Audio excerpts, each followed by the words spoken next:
Hello friends, welcome everyone. நான் உங்கள் சபரி. கரெக்டா மார்ச் 22 2025 வருடம் சாயந்தரம் 5:30 மணிக்கு பெங்களூர் சிட்டில இருக்கிற சோழதேவனஹள்ளி அப்படிங்கிற ஏரியால இருக்கிற போலீஸ் ஸ்டேஷனுக்கு ஒரு கால் வருது.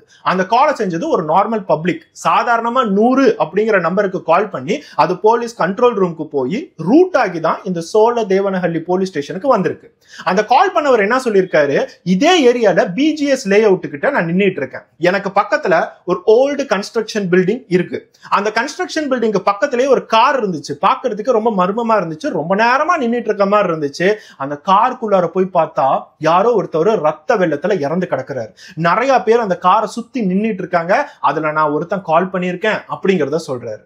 இந்த கால் கிடைச்ச அடுத்த 10 நிமிஷத்துல பக்கத்துல இருக்கிற பேட்ரோல் டீம் எல்லாத்துக்குமே கால் போகுது. அந்த பேட்ரோல் டீம்ல இருந்து ஒருத்தவங்க வந்து எல்லா மக்களையுமே கொஞ்சம் தூரம் போக சொல்றாங்க.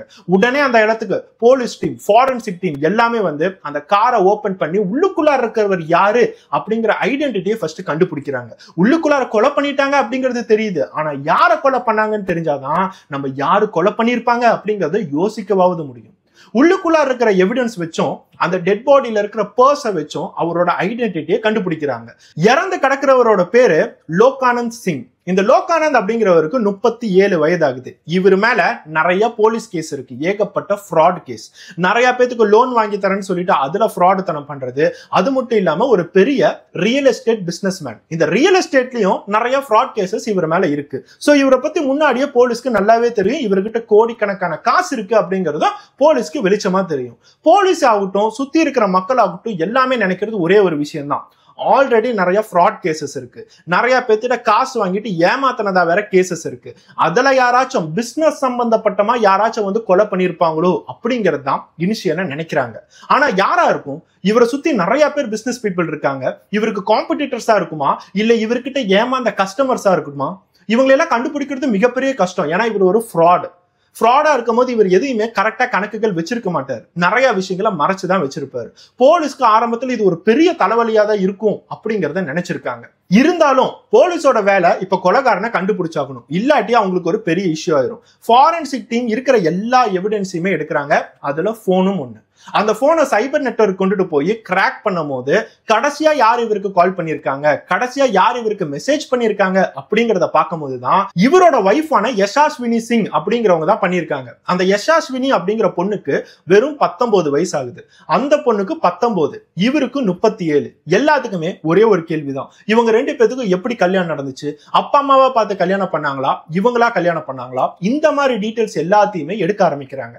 அப்பதான் போலீஸ்க்கு இன்னொரு இன்ஃபர்மேஷன் கிடைக்குது. இந்த யஷாஸ்வினி சிங் அப்படிங்கிற பொண்ணு காலேஜ் படிக்கிற பொண்ணு. இவங்க 2 பேரும் லவ் பண்ணி தான் கல்யாணம் பண்ணிக்கிட்டாங்க. 2 பேத்தோட பேரண்ட்ஸ், 2 பேத்தோட அப்பா அம்மாவுக்கும் இதுல விருப்பமே இல்ல. ஏன்னா இவங்களுக்கு நடுவுல ஏகப்பட்ட ஏஜ் கேப். முக்கியமா பொண்ணோட அப்பா அம்மாவுக்கு தன்னோட பொண்ணு வெறும் 19 வயசு, 37 வயசு இருக்கிற ஒரு பையனை கல்யாணம் பண்ணிக்கிறா அப்படின்னா ஒத்துக்குவாங்களா? இந்த யஷாஸ்வினி அப்படிங்கிற பொண்ணோட அம்மா பேர் தான் ஹேமா பாய். இந்த ஹேமாவுக்கும் 37 வயசு தான் ஆகுது. அதனாலதான் இவங்க பெரிய எதிர்ப்பே தெரிவிச்சாங்க. தன்னோட அம்மா வயசுல இருக்கிற ஒரு ஆளை அந்த 19 வயசு பொண்ணு கல்யாணம் பண்ணிக்கிறேன்னு சொல்லும் போது யாராச்சும் ஒத்துக்குவாங்களா? இந்த யஷாஸ்வினியோட அப்பா பேரு கிருஷ்ணா சிங். இவங்க எல்லாருமே இந்த கொலையில ஈடுபட்டிருக்காங்க அப்படிங்கிறது அப்போதான் போலீஸ்க்கு க்ளூவே கண்டுபிடிக்க ஆரம்பிச்சாங்க. கடைசியா கால் பண்ணது இந்த யஷாஸ்வினி சிங். அவங்களோட வாட்ஸ்அப் எடுத்து பார்க்கும் போது நம்ம 2 பேருமே ரொம்ப நாளா பிரிஞ்சே கிடக்குறோம். பழைய மாதிரி என்ஜாய் பண்ணலாமா? நம்ம 2 பேருமே பீர் சாப்பிட்டுக்கிட்டே ஒரு லாங் டிரைவ் போலாமா? ஏதாச்சும் ஒரு மறைவான இடத்துல போய் பாலியல் உறவு வைக்கலாமா? இந்த மாதிரி எல்லா விஷயங்களுமே அவங்க சேட்டா பார்க்கும் போதுதான் யஷாஸ்வினி சிங் இந்த கொலையில ஈடுபட்டு இருக்கிறதுக்கு வாய்ப்புகள் இருக்கு.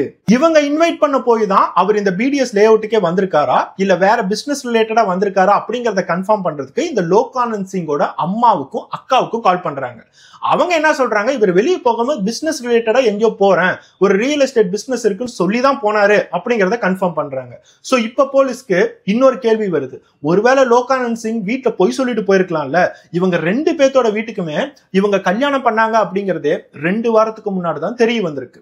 இந்த யஷாஸ்வினியோட அப்பா அம்மா கிட்ட கேட்கும் போது 2 வாரத்துக்கு முன்னாடி தான் என்னோட பொண்ணு இந்த மாதிரி 37 வயசு பையனை கல்யாணம் பண்ணிக்கிட்டாங்கிறதே தெரிய வரும். இதுக்கு முன்னாடி எங்க கிட்ட சொன்னா, லவ் பண்றதா சொன்னா, நாங்க நல்லாவே வார்ன் பண்ணோம், அந்த பையனை கல்யாணம் பண்ணாத, அவன் மேல நிறைய ஃப்ராட் கேஸ் இருக்கு, அவங்க கிட்ட ஏகப்பட்ட காசு இருந்தாலும் அதெல்லாம் ஏமாத்தி வந்த காசா இல்ல எப்ப கையை விட்டு போகும்னு தெரியாது, இதெல்லாம் தாண்டி அவன் உன்னோட எத்தனை வயசு மூத்தவங்கிறத கொஞ்சம் யோசிச்சுப்பாரு அப்படிங்கறது எவ்வளவோ சொன்னோம். ஆனா 2 வாரத்துக்கு முன்னாடி தான் இவங்க 2 பேருமே சீக்கிரட்டா போய் ரெஜிஸ்டர் மேரேஜ் பண்ணிக்கிட்டாங்க அப்படிங்கறது எங்களுக்கு தெரியும் அப்படிங்கறத சொல்றாங்க. சோ இப்போ போலீஸ்க்கு இந்த லோகானந்த் யசாஸ்வினி யாரு, இவங்க 2 பேரும் எப்ப கல்யாணம் பண்ணிக்கிட்டாங்க, இந்த மாதிரி எல்லா விஷயங்களும் தெரிய வந்துருச்சு. எல்லாத்துக்குமே இருக்கிற ஒரே டவுட், இந்த யசாஸ்வினி சிங் இந்த கொலையில அவரோட வைஃப் ஈடுபட்டு இருப்பாங்களா, அவங்க எப்படி இவரை கொண்டிருக்க முடியும், கழுத்தை நல்லா அறுத்திருக்காங்க, பின் கழுத்துல 2 டைம் குத்தி இருக்காங்க. இது எல்லாமே ஒரு 19 வயசு பொண்ணு, அவர் நல்லா டாலா இருக்காரு, எப்படி செய்ய முடியும்? கரெக்டான ஒரு எவிடன்ஸும் அதுக்கான மோட்டிவும் கிடைச்சா மட்டும்தான் அந்த 19 வயசு பொண்ணை நம்ம அரெஸ்ட் பண்ணி விசாரிக்கவே முடியும். சோ போலீஸ் அடுத்ததா ஏதாச்சும் க்ளூ கிடைக்குமா, அந்த ஏரியால இருக்கிற சிசிடிவி கேமராஸ் ஏதாச்சும் கிடைக்குமான்னு சொல்லிட்டு பாத்துக்கிட்டே இருக்காங்க. ஆனா சிசிடிவி கேமரா மூலியமா அவரு ஓடி வந்தது அவங்களுக்கு தெரிய வருது.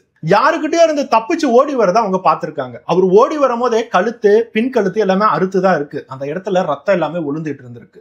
அவரு காருக்குள்ளார வந்து காரை ஓட்டிட்டு போலான்னு நினைச்சிருக்காரு. ஆனா அவர் காருக்குள்ளார ஏறினதுக்கு அப்புறம் அவரால் எதுவுமே செய்ய முடியல. அதே இடத்துல உயிரை விட்டுட்டாரு அப்படிங்கறது கண்டுபிடிக்கிறாங்க.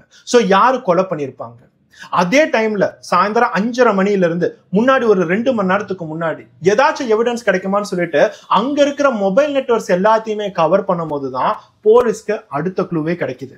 இந்த இடத்துல லோகானந்த் சிங்கோட மொபைலுக்கு பக்கத்துல இந்த யசாஸ்வினி சிங் அப்படிங்கிற மொபைல் நெட்வொர்க்கும் இருந்திருக்கு. அது மட்டும் இல்லாம இவங்க 2 பேரும் வேற ஒரு இடத்துல மீட் பண்ணி கார்ல அவங்க வந்திருக்காங்க. இந்த இடத்துக்கு எதுக்காக வந்திருக்காங்கன்னா, இந்த பழைய கன்ஸ்ட்ரக்ஷன் பில்டிங்ல பாலியல் உறவு வச்சுக்கலாம், இந்த இடத்துல யாருமே இருக்க மாட்டாங்க, ஒரு சீக்ரெட்டான பிளேஸ்ல நம்ம அனுபவிப்போமேன்னு சொல்லி வந்திருக்காங்க. ஆனா இவங்க 2 பேத்தையும் யாரோ ஒருத்தவங்க ஃபாலோ பண்ணிட்டு வந்திருக்காங்க. அவங்களோட மொபைல் நெட்வொர்க்கும் இவங்களோட சைடே தான் வந்துட்டு இருக்கு. இவங்க ஃபாலோ தான் பண்ணாங்க அப்படிங்கிறதுக்கு அத்தாட்சி என்ன, வேற யாராச்சும் கோயின்சிடென்ஸா கூட வந்திருக்கலாம்ல அப்படிங்கிற ஒரு டவுட்டும் இருக்கும். ஆனா இவங்களை ஃபாலோ பண்ணது வேற யாரும் இல்ல, இந்த யசாஸ்வினியோட அம்மாவான ஹேமா பாய், அதாவது இவரோட மாமியாரும் இந்த இடத்துல ஃபாலோ பண்ணிட்டு வரும்போதுதான் ஒரு 19 வயசு பொண்ணால இவரை கொல்ல முடியாது, ஆனா 2 பெண்கள் சேர்ந்தா இவரை கொல்றதுக்கான வாய்ப்புகள் நிறைய இருக்கு அப்படிங்கிறது தெரிய வருது. இப்பதான் அவங்களுக்கு மோட்டிவும் கிடைச்சிருக்கு, எவிடன்ஸும் கிடைச்சிருக்கு. ஒரு பக்கம் யசாஸ்வினி சிங் ஆகட்டும், இன்னொரு பக்கம் ஹேமா பாய் ஆகட்டும், 2 பேத்தையுமே போலீஸ் ஸ்டேஷன்ல அரெஸ்ட் பண்ணி விசாரிக்கிறதுக்கு ஆரம்பிக்கிறாங்க. ஆரம்பத்துல இவங்க சொன்னதெல்லாம் என்னன்னா, நாங்க கண்டிப்பா இந்த கொலையை செய்யவே இல்லை, என்னோட பொண்ணு பாதுகாப்பா இருக்கணும்னு சொல்லிதான் அவளுக்கே தெரியாம நான் ஃபாலோ பண்ணிட்டு போனேன். யசாஸ்வினி என்ன சொல்றாங்க, என்னோட கணவரை நான் சீக்கிரட்டா மீட் பண்ணணும்னு நினைக்கிறேன், நான் மீட் பண்ணிட்டு போனதுக்கு அப்புறம் தான் இந்த மாதிரி விஷயங்கள்லாம் நடந்திருக்கும், அவருக்கு பிசினஸ் ரிலேட்டடா நிறைய எதிரிகள் இருக்காங்க. சோ இப்போ உண்மையாவே இவங்களுக்கு கல்யாணம் நடந்ததுக்கு அப்புறம் என்ன நடந்துச்சு, யசாஸ்வினி சிங் அவங்க அம்மா வீட்டுலதான் இருக்காங்க அப்படிங்கிறது போலீஸ்க்கு தெரிய வருது. நீங்க 2 பேரும் கல்யாணம் பண்ணிக்கிட்டீங்க, சேர்ந்து இருக்க வேண்டியது தானே, எதுக்காக நீ அம்மா வீட்டுல இருந்த, இந்த மாதிரி எல்லா விஷயங்களும் கொஞ்சம் கொஞ்சமா கேட்க அவங்க ஃபேமிலியில இருக்கிற ஏகப்பட்ட பிரச்சனைகள் போலீஸ்க்கு தெரிய வருது. இந்த யசாஸ்வினி சிங் அப்படிங்கிறவங்க +2 படிக்கும் போது, அதாவது 2 வருஷத்துக்கு முன்னாடி இருந்து இந்த லோகானந்த் சிங்கை லவ் பண்ணிட்டு இருக்காங்க. இவங்களுக்குள்ளார ஏஜ் கேப் எவ்வளவுதான் இருந்தாலும் ஏதோ ஒரு இடத்துல மீட் பண்ணிருக்காங்க. இவங்க 2 பேத்துக்கு கிளிக் ஆயிருக்கு. லோகானந்த் சிங் இருக்கிற இடமாகட்டும், பணம் ஆகட்டும், கார் ஆகட்டும், இந்த மாதிரி எல்லா விஷயங்களுமே அவங்களை அட்ராக்ட் பண்ணிருக்கு. அதனால இவங்க 2 பேருமே லவ் பண்ண ஆரம்பிச்சிருக்காங்க. 2 வருஷமா லவ் பண்ணிட்டு தான் இந்த யசாஸ்வினி சிங் அவங்க அப்பா அம்மா கிட்ட நான் லோகானந்த கல்யாணம் பண்ணிக்கிறேன் அப்படிங்கிற மாதிரி தெரிவிச்சிருக்காங்க. ஆனா ஏஜ் கேப் ரொம்ப அதிகமா இருந்ததுனால இந்த பொண்ணோட வீட்டுல ஒத்துக்கல அப்படின்னு சொல்லிட்டு இவங்க கம்முன்னு இருக்குல்ல, அடுத்த கொஞ்ச நாள்ல சீக்கிரட்டா போய் ரெஜிஸ்டர் மேரேஜும் முடிச்சுட்டாங்க.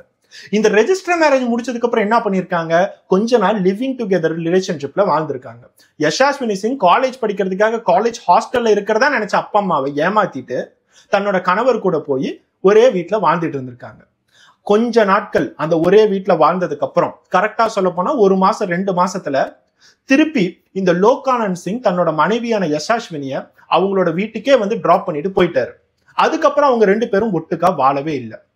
டிராப் பண்ணதுக்கான காரணம் என்ன, இவங்க 2 பேத்துக்குள்ள இருக்கிற சண்டை என்ன, இந்த மாதிரி கேள்விகள் தான் போலீஸ்க்கு அடுத்தது தேவைப்பட்டது.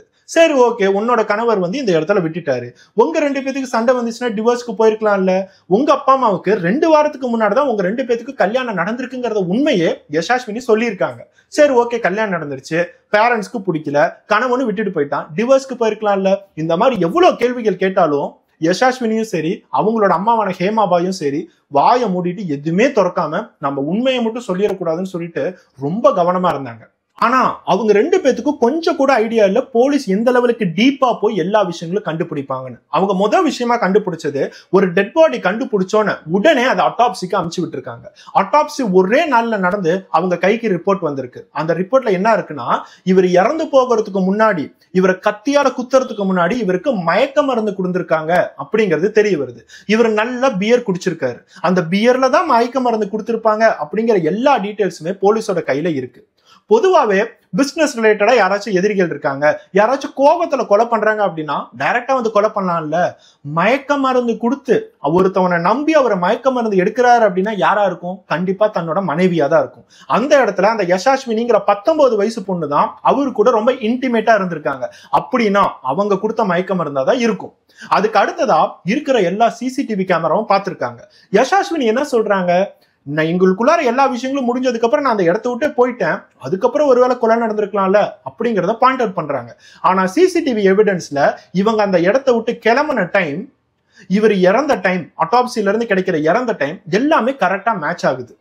அவங்க சொல்ற டைம் பார்த்தா இவரை கரெக்டா கொலை பண்ணி முடிச்சதுக்கு அப்புறம் இவரை கத்தியால குத்தி இருக்காங்க, அவங்க கிட்ட இருந்து தப்பிச்சு இவர் ஓடி இருக்காரு, நம்ம ஆல்ரெடி குத்திட்டோம், இனிமேட்டு அவரால் எதுவுமே செய்ய முடியாது அப்படிங்கறத கன்ஃபார்ம் பண்ணதுக்கு அப்புறம் தான் அந்த பில்டிங்கை விட்டு இவங்க தப்பிச்சிருக்காங்க. இது எல்லாத்தையுமே கிளாரிஃபை பண்ணும்போது யசாஸ்வினி ஆகட்டும் அவங்க அம்மாவால உண்மையை மறைச்சு வைக்க முடியல. இனிமேட்டு நம்ம என்னதான் உண்மையை மறைச்சு வச்சாலும் போலீஸ் நம்ம கிட்ட இருந்து எப்படியாச்சும் வாங்கிடுவாங்க, நமக்கு தண்டனை கண்டிப்பா கிடைக்கும். அதுக்கப்புறம் தான் இவங்க ரெண்டு பேருமே ஷாக்கிங்கான எல்லா உண்மைகளுமே சொல்ல ஆரம்பிச்சாங்க. இந்த கொலையை பத்தி ஆரம்பத்துல போலீஸ் விசாரிக்கும் போது யாரோ ஒருத்தவன் பிசினஸோட எதிரி தான் கொலை பண்ணியிருப்பான், யாரோ ஒருத்தவன் ஏமாந்தவன் கொலை பண்ணியிருப்பான் இப்படின்னு யோசிச்சாங்க. அதுக்கப்புறம் சொந்த மனைவியும் அவங்க அம்மாவும் சேர்ந்துதான் கொலை பண்ணியிருக்காங்கன்னு யோசிக்கும் போது இவனுக்கு சொத்து ஏகப்பட்டது இருக்கு, கோடிக்கணக்கில் சொத்து இருக்கு, அது எல்லாத்தையும் அனுபவிக்கிறதுக்காக கொலை பண்ணிருக்கலாம்ல அப்படிங்கறத நினைச்சாங்க. ஆனா கடைசியா இந்த யசாஸ்வினி அவங்க அம்மாவும் எல்லா விஷயங்களும் சொல்லும் போதுதான் உண்மையானுமே அவரு தான் விக்டிமா இல்ல இவங்க ரெண்டு பேரும் தான் விக்டிமா அப்படிங்கிறது தெரிய வருது. 2 வருஷமா யசாஸ்வினியும் சரி இந்த லோகானந்தும் சரி காதலிக்கும் போது யசாஸ்வினிக்கு லோகானந்த பத்தி எதுவுமே தெரியல. லோகானந்த் இது வரைக்கும் நம்ம கிட்ட எல்லா விஷயங்களும் நடிச்சுக்கிட்டு இருந்திருக்காரு அப்படிங்கிறது அவங்களுக்கு பாவம் புரியவே இல்லை. வெறும் 18 வயசு 17 வயசு தான் இருக்கும் காதலிக்க ஆரம்பிக்கும் போது. அவனோட அப்பியரன்ஸை பார்த்தோம், அவனோட ஸ்டைலை பார்த்தோம், அவன் நமக்கு கொடுக்குற கிஃப்டை பார்த்தோம், அவங்க பாட்டுக்கும் மயங்கிட்டாங்க. 2 வருஷத்துக்கு அப்புறம் நம்ம கல்யாணம் பண்ணிக்கலாம் அப்படின்னு சொல்லும் போது கூட தன்னோட அப்பா அம்மா கொடுக்குற அட்வைஸை கூட அவங்க கேட்கறதுக்கு தயாரா இல்லை. சொந்தமா போய் அவங்களே சீக்கிரட்டா கல்யாணமும் பண்ணிக்கிட்டாங்க. ஆனா கல்யாணம் பண்ணிக்கிட்டு ஒவ்வொரு நாளும் யாருக்கும் தெரியாம அவங்க கூட லிவிங் டுகெதர் ரிலேஷன்ஷிப் மாதிரி வாழும் போதுதான் அவங்க இருக்கிற எல்லா கஷ்டமுமே புரிய வந்துச்சு. லோகானந்த் சிங் கரெக்டா சொல்ல போனா ஒரு செக்ஷுவல் அடிக்ட்னு கூட சொல்லலாம்.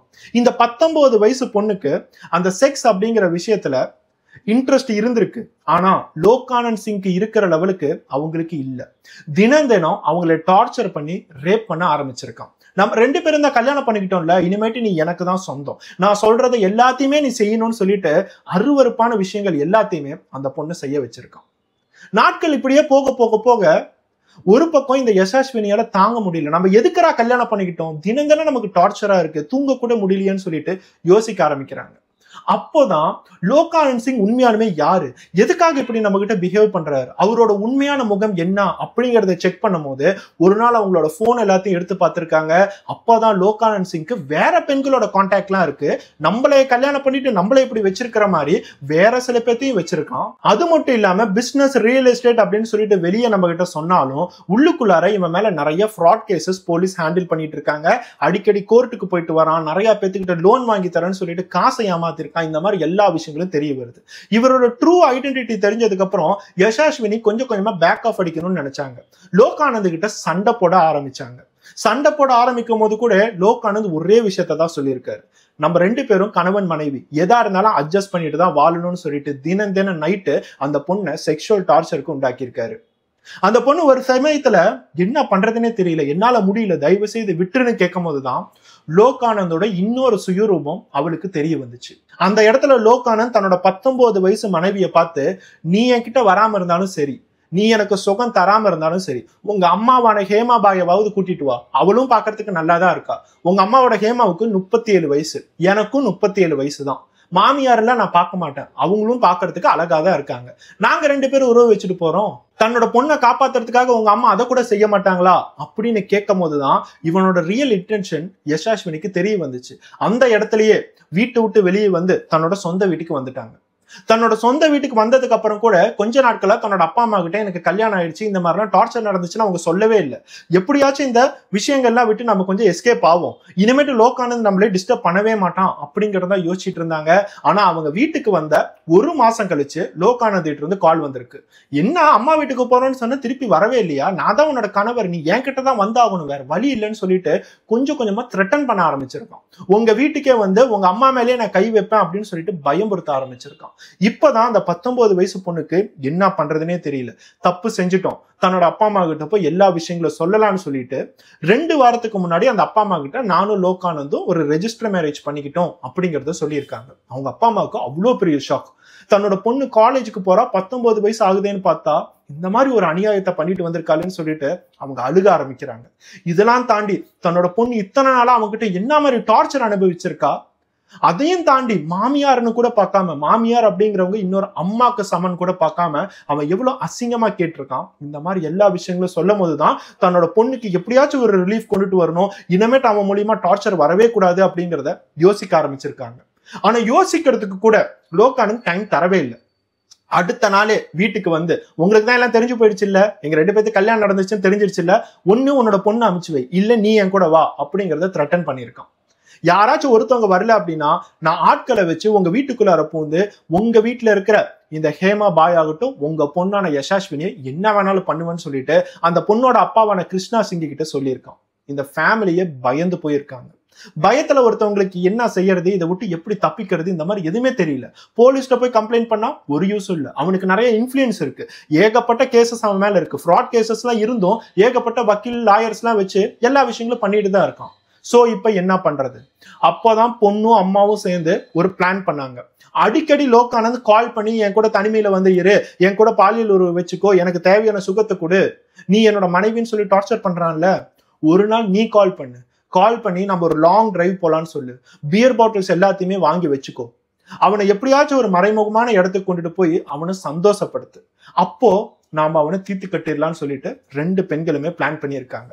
அப்போதான் மார்ச் 22ஆம் தேதி யசாஸ்வினி அவங்களோட மொபைல் எடுத்து லோகானந்த் கிட்ட நம்ம ஒரு லாங் டிரைவ் போய் ஏதோ ஒரு மறைமுகமான இடத்துக்கு போலான்னு சொல்லும் போது அவங்க கண்டுபிடிச்சது தான் இந்த பிஜிஎஸ் லே அவுட். அங்க ஒரு கட்டணம் ரொம்ப நாளா கட்ட முடியாம இருக்கு, அந்த கட்டடத்துக்கு போனா நம்மள யாருமே பார்க்க மாட்டாங்க, நம்ம தனிமையில இருக்கலாம்னு சொல்லிட்டு ஒரு லாங் டிரைவ் போகும்போது 2 பேருமே பியர் குடிச்சிருக்காங்க காருக்குள்ளார.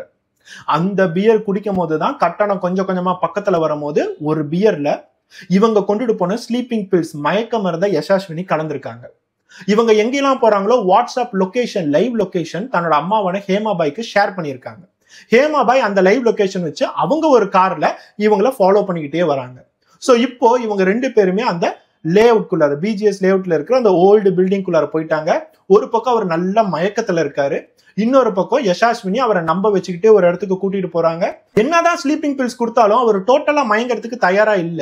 ஆபரேஷன் பண்ற மாதிரி டாக்டர்ஸ் கொடுக்குற ஒரு அனஸ்தீஷியா ஒன்னும் தரல, அவங்க நார்மல் ஸ்லீப்பிங் பில்ஸ் தான் தந்திருக்காங்க. அதனால அவன் என்னெல்லாம் சொல்றானோ இந்த இடத்துல யசாஸ்வினி கேட்டுதான் ஆகணும். அவன் கேட்கிற சந்தோஷத்தை எல்லாத்தையுமே கொஞ்சம் கொஞ்சமா தர ஆரம்பிச்சாங்க, அவனோட நம்பிக்கையை கொஞ்சம் கொஞ்சமா வாங்க ஆரம்பிச்சாங்க. இது எல்லா விஷயங்களும் நடக்கும் போது இன்னொரு சைடு ஹேமாபாய், அதாவது அந்த பொண்ணோட அம்மா, அந்த பில்டிங்க்கு ரீச் ஆகி இவங்க 2 பேரும் எங்க இருக்காங்களோ கரெக்டா அந்த இடத்துக்கு வந்து கரெக்டான டைமுக்கு வெயிட் பண்ணிட்டு இருக்காங்க. அவன் கரெக்டா மயங்கர நிலைமையில இருக்கான், தன்னோட பொண்ணோட ரொம்ப சந்தோஷமா இருக்கான்னு தெரிஞ்சவங்க அவனுக்கு பின்னாடி போய் அவங்க வச்சிருக்க கத்தி எடுத்து பின் கழுத்துல 2 டைம் ஓங்கி குத்தி இருக்காங்க. இன்னொரு சைடு யசாஸ்வினி அவங்க கையில இருந்து ஒரு கத்தி எடுத்து கழுத்து அறுக்கிறதுக்கு ட்ரை பண்ணியிருக்காங்க. ரத்த வெள்ளம்.